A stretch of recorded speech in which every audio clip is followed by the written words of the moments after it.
ada satu partai yang lebih besar dari kita, ya kita jadi wakil. Apalah Golkar. Misalnya, Karena Golkar kita adanya siap suara. wakil. Ketika dengan Golkar siap jadi wakil PDIP gitu maksudnya. Ya, dengan partai manapun ya, dengan partai manapun, tidak hanya Golkar. Yang apa sih yang ingin jadi bupati? Banyak dong. Ya. Tapi di persyaratan, dia punya elektabilitas yang bagus, ya, dia punya popularitas, dia kapabilitas, dia kualitas. Tapi kalau isi tasnya kurang, nah, ongkos normatif saja tidak sedikit untuk pencalon bupati. Kira-kira minimal berapa nih? Ya harus 25 ke atas. 25 miliar ke atas. Minimal ya? Minimal itu. Nah, sehingga isi tas, apa yang disebut oleh Pak Dadang sebagai yang utama, ya diakui atau tidak.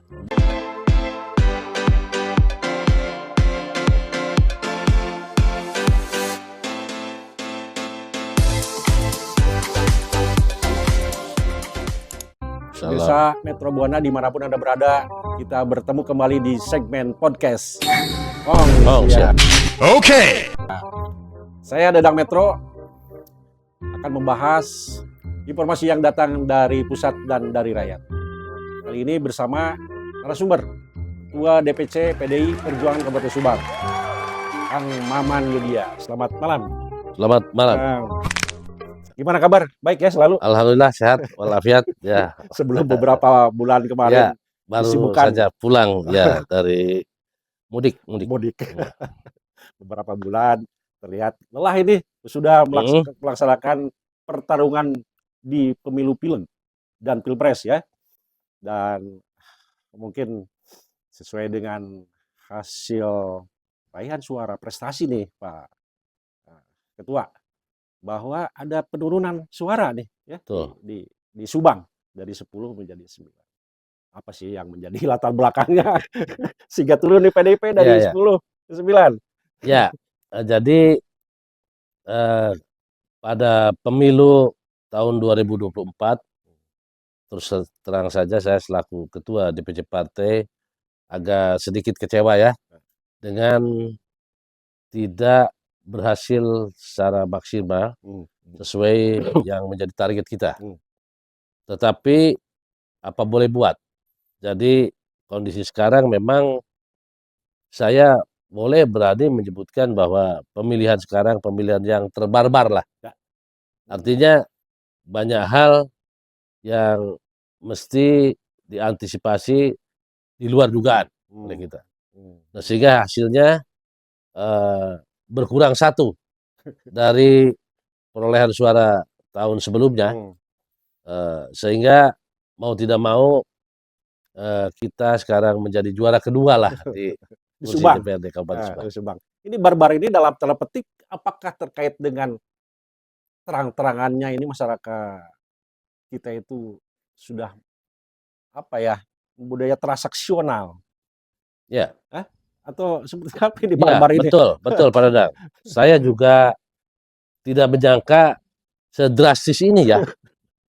Jadi karakter masyarakat berubah totalitas, sehingga apa yang menjadi program kita yang tadinya tidak menduga bahwa banyaknya langkah-langkah yang dilakukan di dalam pemilu ini di luar dugaan. Artinya saya sebutlah misalnya tidak menutup adanya atau banyaknya money politik yang terus terang saja di sana bertempur secara materi, sehingga secara kualitas, kapabilitas dari seorang calon tidak lagi dipikirkan oleh rakyat. Begitu. Nah, sehingga akhirnya seperti ini kenyataan. Yang kedua, mungkin pengaruh pilpres ya, yang demikian juga saya nyatakan cukup barbar ya, sehingga pertarungan itu tidak lagi sehat menurut saya, ya, tidak lagi sehat. Mudah-mudahan pertarungan ini menjadi pelajaran bagi kita, pemerintah dan seluruh rakyat Kabupaten Subang khususnya untuk melihat lebih mendalam bahwa model seperti ini adalah model yang harus dievaluasi kembali. ya. Sehingga pemilihan ke depan akan berjalan secara satu kondusivitas, ya. Yang kedua demokrasi yang real, Ya. ya. Dan yang ketiganya masyarakat harus benar-benar belajar kedewasaan di dalam melaksanakan demokrasi ini. Ya, ya, ya. Nah, kalau misalkan di posisi 9 suara, ini kaitan dengan jelang pilkada November 2024 sekarang, pilkada Subang. Di posisi 9 suara, otomatis dong harus ada koalisi untuk memenuhi persyaratan kuota pencalonan, barangkali kan gitu. Bicara kader yang akan ditarungkan ya di pilkada, berapa orang yang sudah masuk penjaringan nih, Ketua, di PDIP?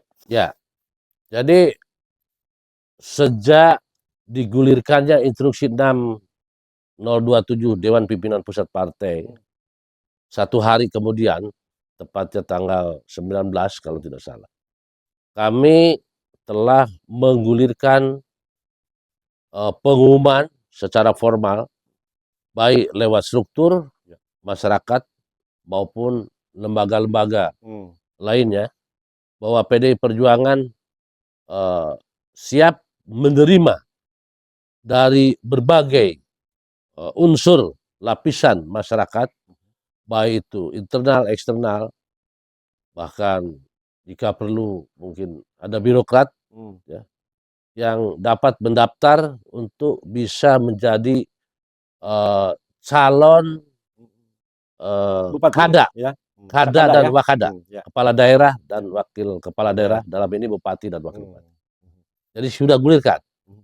Nah, kemudian setelah kita mempelajari dan menyadari bahwa kita ini kurang dari 20%, kurang 1 kursi, maka kita segera menugaskan Ketua Badan Pemenangan Pemilu untuk melakukan lobbying terhadap partai-partai lain yang siap berkoalisi dengan kita, dengan PDI Perjuangan. Sehingga mau tidak mau PDI Perjuangan di dalam kesempatan ini menyampaikan, ya, baik kepada partai lainnya maupun secara pribadi orang yang memenuhi syarat untuk menjadi pemimpin di Subang, siap kami calonkan, ya, secara formal, serela-relanya, setulus-tulusnya untuk menjadi pemimpin. Kalau target nih, kalau target PDIP sendiri di pilkada, apakah harga mati mengusung kadernya untuk jadi calon bupati, ataukah dalam perjalanannya nanti diposisikan untuk wakil bupati nih? Iya, ini satu pertanyaan yang berat ini. Begini Pak Dadang, kita relatif, jadi fleksibel ya? Ya, fleksibel. Artinya relatif di sini tergantung koalisi mana yang nanti bergabung dengan kita. Ya. Misalnya ini contoh, ada satu partai yang lebih besar dari kita, ya kita jadi wakil. Taruhlah Golkar. Misalnya. Karena Golkar kita siap suara. wakil. Ya. Ketika dengan Golkar siap jadi wakil, PDIP gitu maksudnya. Ya, dengan partai manapun ya, dengan partai manapun, tidak hanya Golkar. Yang lebih besar dari PDI, kita siap wakil. Tapi yang lebih kecil, ya harus siap dia menjadi nomor 2-nya, wakil dalam hal ini. Kalau ketua ini dalam hal ini kan mendesain, bukan sekedar sosok yang akan ditarungkan persoalan popularitas. Mungkin ada desain lainnya ketua, selain popularitas apa kira-kira?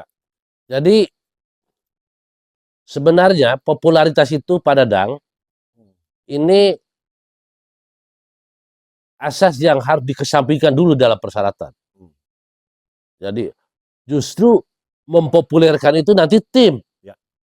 Kalau popularitas saja menjadi yang utama, ya bisa yang ngetop. Yang ngetop ya orang-orang yang suka bermain di televisi, di YouTube, di siapa. Padahal dia tidak memiliki persyaratan yang lain. Contoh, banyaknya para bintang film yang dipaksakan menjadi pemimpin. Akhirnya daerahnya tidak ada kemajuan. Walaupun mungkin ada 1-2 ya, tapi kita tidak mengenyampingkan yang hal begitu. Di sisi lain, PDI Perjuangan juga punya kader, ya, yang mungkin populer, ya, atau yang tidak. Saya tidak melihat itu dulu. Jadi yang pertama, memang ada persyaratan populer, tapi setelah dilakukan kerja tim populer itu. Seharusnya kan begitu PDI Perjuangan, ya, punya konsep menurut saya. Bukan hanya di kabupaten loh, di DPD maupun di DPP. Ini yang saya selalu melakukan kritisi. Jadi kalau populer itu bukan tugasnya yang sekarang didagangkan masyarakat, tetapi yang dipopulerkan oleh tim, oleh partai itu. Nah, tetapi memiliki kepemimpinan, memiliki syarat kepemimpinan yang lain. Misalnya, dia harus mempunyai pengalaman, fleksibilitas. Jadi dia mampu bergaul dengan berbagai golongan, baik rakyat kecil, rakyat menengah maupun rakyat atas. Nah, sehingga pemimpin kalau sudah fleksibilitas di dalam karakternya, dia akan bisa melihat mana kelemahan, mana keunggulan, mana yang kurang.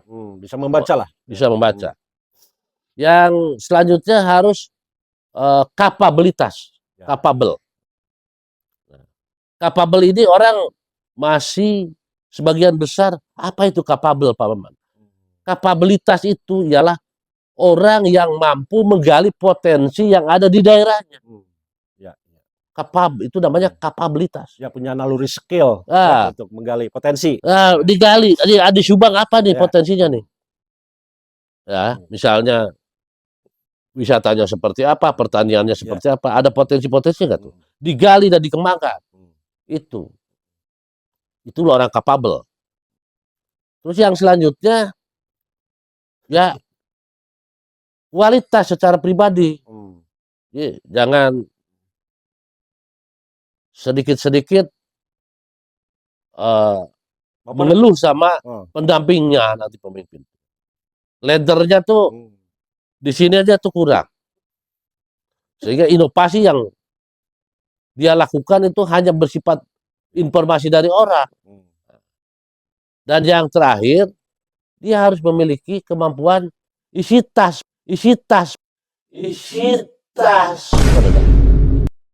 Itu yang utama. Yang utama. Ya bolehlah. Iya, karena tanpa itu nggak bisa jalan. Siapa sih yang ingin jadi bupati? Banyak dong. Tapi di persyaratan. Dia punya elektabilitas yang bagus. Ya. Dia punya popularitas, dia kapabilitas, dia kualitas. Tapi kalau isi tasnya kurang. Apalagi dihubungkan dengan tadi dinamika masyarakat. Saya sebut sebagai barbar itu. Banyak pertempuran. Benar nggak? Nah, ongkos normatif saja tidak sedikit untuk pencalonan bupati. Bagaimana pembayaran saksi harus dilakukan. Bagaimana membuat baligo yang sejumlah satu kabupaten, 253 desa, berapa RW. Kalau satu saja, 1 juta, berapa ratus juta. Kemudian tim yang harus punya kos untuk operasional. Misalnya begini, timnya nggak ada duit. Ya 1 kali dia mau. Kalau terus-terus saja keluar, ya enggak. Nah, sehingga isi tas, apa yang disebut oleh Pak Dadang sebagai yang utama, ya diakui atau tidak. Berarti dari sekian kandidat yang daftar ke PDIP melalui penjaringan, adakah yang mumpuni nih isi tas? Saya kira saya belum melihat secara real ya. Tidak boleh menerka-nerka. Siapa tahu Pak Dadang juga punya duit kan. Duit itu kata orang tidak kompromi. Jadi kalau itu harus dilihat secara real melalui rekening orang per orang. Kalau isi tas. Nah, jadi sehingga untuk yang sekarang dari PDI Perjuangan akan sangat selektif Pak Dadang. ya, akan sangat selektif, sehingga dihasilkan calon bupati yang mumpuni dalam hal itu. Kira-kira seiring dengan perjalanan, ketua juga mungkin membaca peta partai mana nih yang cocok dan bisa meraih kemenangan di pilkada ini. Koalisi di partai mana kira-kira deh? Ketua. Ya, saya kira setiap partai memiliki potensi Pak Dadang untuk dapat melakukan langkah-langkah grassroots untuk memilih calonnya. Asalkan partai itu serius melakukan berdasarkan manajemen kekompakan yang profesionalisme. Ya, misalnya partai-partai yang besar itu sangat berpotensi, seperti Golkar, Gerindra, PKB, ya, dan partai yang lainnya. Di Subang ini persoalannya begini, Pak Dadang, kalau saya ngomong ya, masyarakatnya itu tidak atau belum memiliki pandangan politik yang stabil, belum. Ya, kecuali memang ada partai-partai tertentu memiliki grassroots yang militan. Ya, ada partai-partai tertentu ya.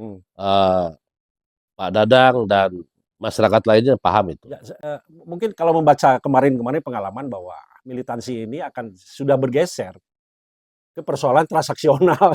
Kembali lagi ke tadi. Kan ya. gitu. Makanya disebut tadi oleh ketua bahwa persoalan kemarin barbar. Tapi memang tidak semua Pak Dadang. Ya. Saya kira dari PDI Perjuangan masih konsisten.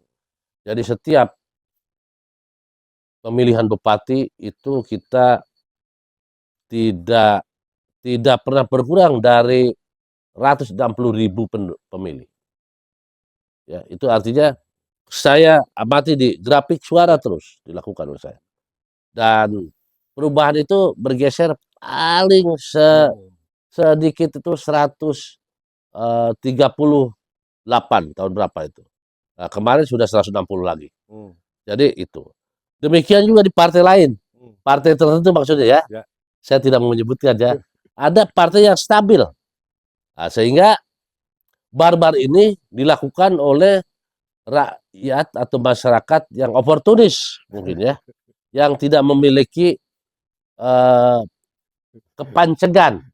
Ya enggak? Entah rakyat yang mana nih. Ya. Yang jelas dari 16, 20, 75% lah.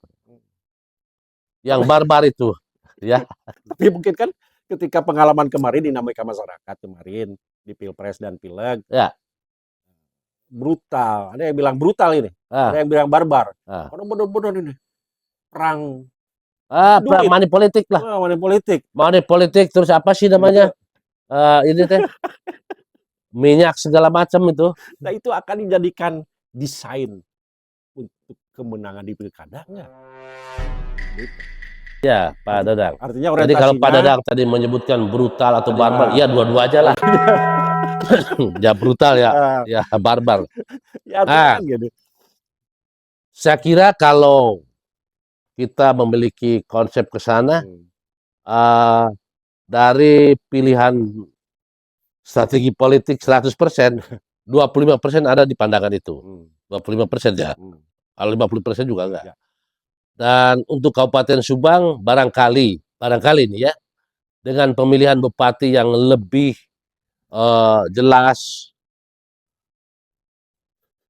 transparan, ya buat apa sih dia misalnya memperebutkannya begitu sementara dia sendiri tahu bahwa orang itu karakternya begitu.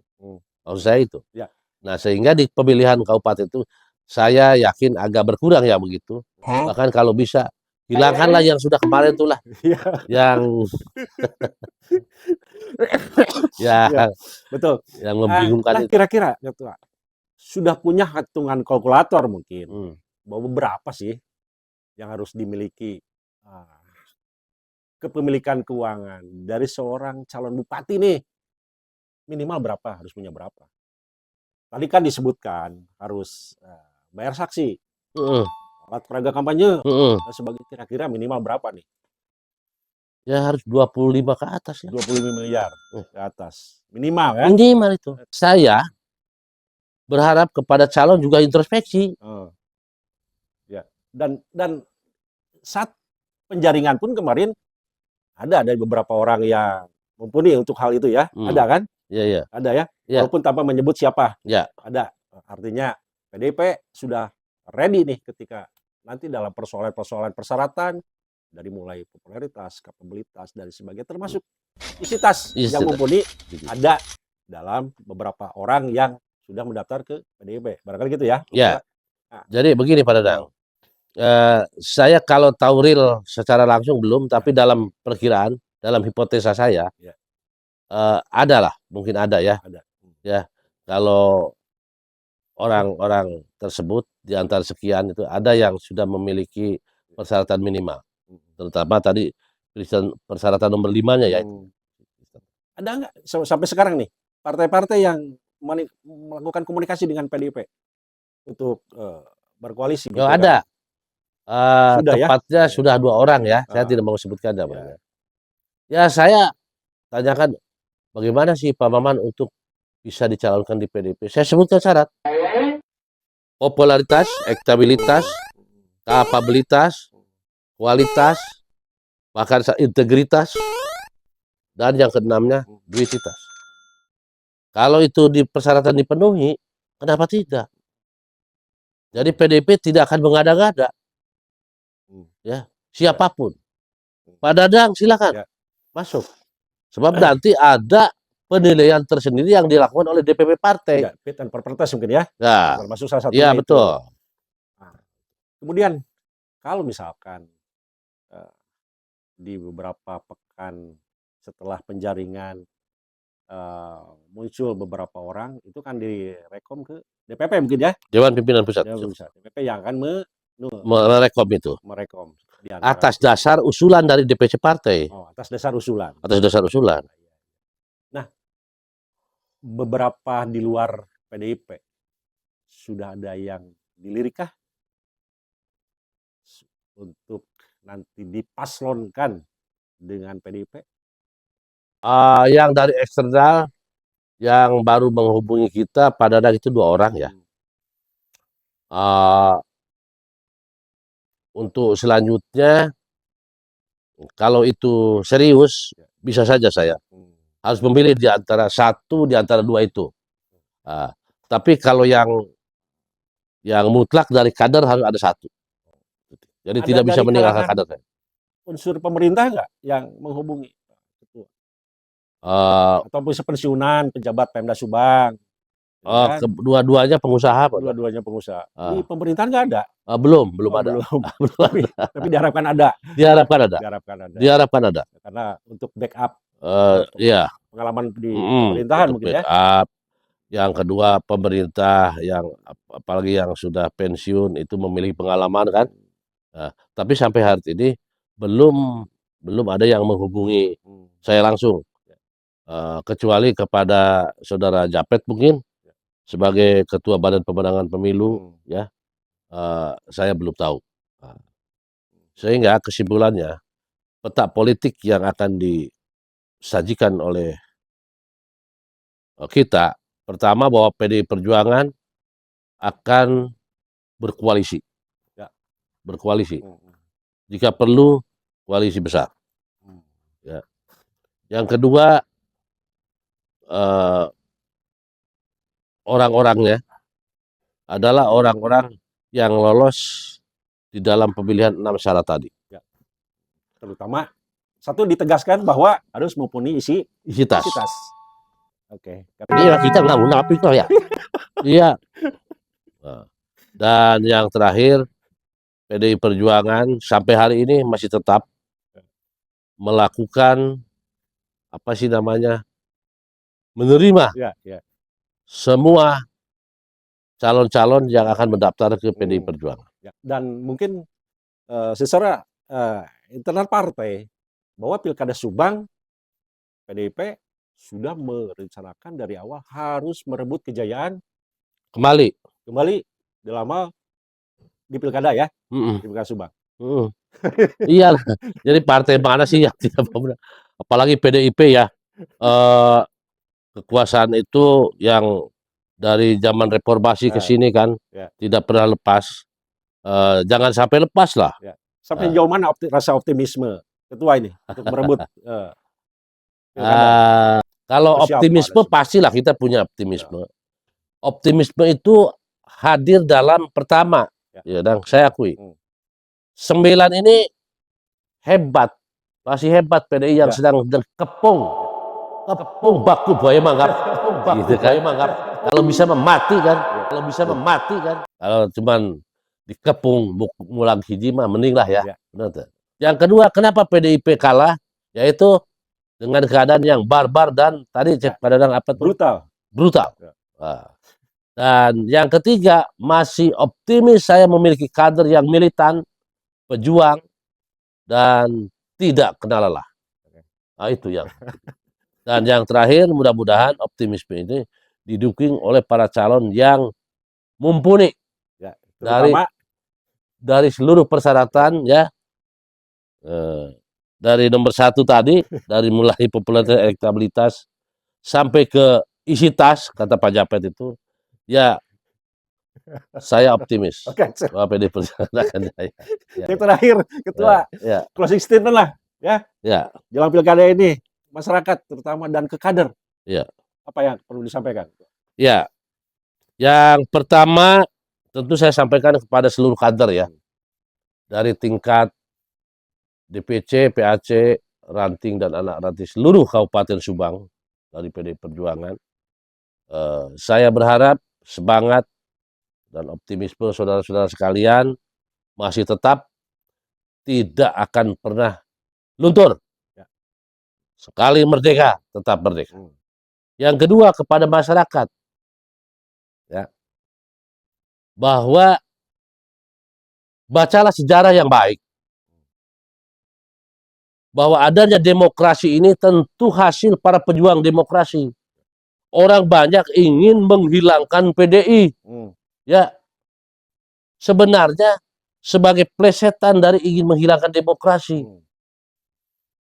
Padahal kalau PDI Perjuangan pada waktu itu tidak melawan Orde Baru, ya tentu saja dibarengi dengan masyarakat lain. Tapi kan salah satu pelopornya PDI Perjuangan, ya tidak akan tercipta demokrasi seperti ini. Nah, sehingga kepada masyarakat Kabupaten Subang, kalau ingin demokrasi ini terpelihara dengan baik, maka jangan lupa peliharalah partainya, Partai Demokrasi Indonesia Perjuangan. Ya, jadi itu. Jadi kembali kepada semangat reformasi. Di antara semangat reformasi adalah menegakkan demokrasi, ya, dari menghilangkan KKN itu. Jadi itu mudah-mudahan masyarakat Subang diberikan rahmat oleh Allah Subhanahu Wa Taala, dikembalikan jiwa pikirnya bahwa 100.000 itu tidak lebih baik daripada harus menderita 5 tahun. Ya enggak? Ya. Pilihlah kepemimpinan yang dianggap mumpuni untuk kemajuan masyarakat Kabupaten Subang. Dan jangan lupa di bulan November Pilkada Subang memilih calon yang disuguhkan oleh koalisi PDI Perjuangan. Kan itu ya. Benar tak? Ya. Kepada rakyat. Iya. Kita tidak ingin apa-apa sebenarnya kecuali kemajuan Subang, demokrasi hadir di tengah-tengah kehidupan bernegara dan berbangsa. Dan yang ketiga, negara kondusif. Ya. Atau garis miring di dalam bahasa Sunda, subur makmur gemah lipah lo jinawi. Sepi paling toh rampung. Kan gitu. Apalagi yang diharapkan? Kita tidak mau mengulangi Orde Baru yang penuh kekejaman. Emang bisa kita kayak begini? Besok sudah dipanggil nih. Iya enggak? Tapi setelah reformasi berubahlah negara ini menjadi negara yang menghargai pendapat rakyat, yang menghormati segala aspirasi-aspirasi rakyat. Tetapi kalau di dalam pilihannya besok lusa salah, bukan tidak mustahil. Ya. Negara akan kembali kepada otoriter. Begitu, Pak. Oke, terima kasih. Ketua. Iya. Demikian. Desa Metro Bona dimanapun Anda berada, kita berjumpa kembali di segmen yang lain bersama podcast Ongsia. Ongsia.